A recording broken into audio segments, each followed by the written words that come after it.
Hi, my name is Kyle Rocco, and I'm taking computer science and software engineering. And this is a video to show some of the things I learned and some of the setbacks I had working with Arduino boards.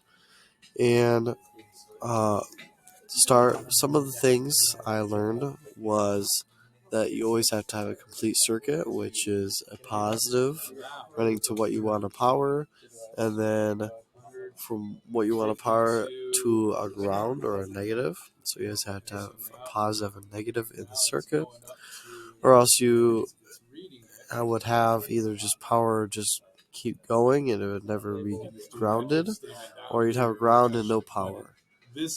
So I learned that. I also learned that with buttons, you would connect them to a 5 volt and a ground, and then also connect them to a pin on your board. One of the biggest things I learned was also a thing I tried, a failure I had, is I couldn't figure out why my LCD display wasn't working, and that is because of this potentiometer, which I didn't know what it did at first. And it acts as a big resistor for the LCD display. And I didn't know that I had to twist it to make the letters on the screen appear. So I had the problem of trying to change everything and go through my code to see what was wrong with my LCD display when it was just twisting my potentiometer. And another thing I went through, which I'll pull up my other code real quick, is I had to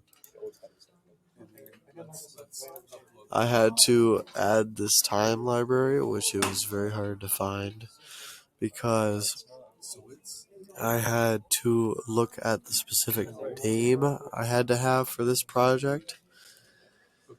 And another thing was some of the pins were not labeled correctly in this code, so I had to relabel all the pins. So I learned to always check through the code before you run it, or else something will go wrong.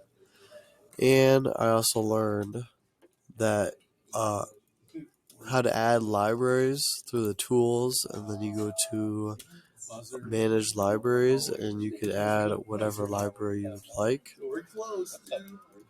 So I'll close that.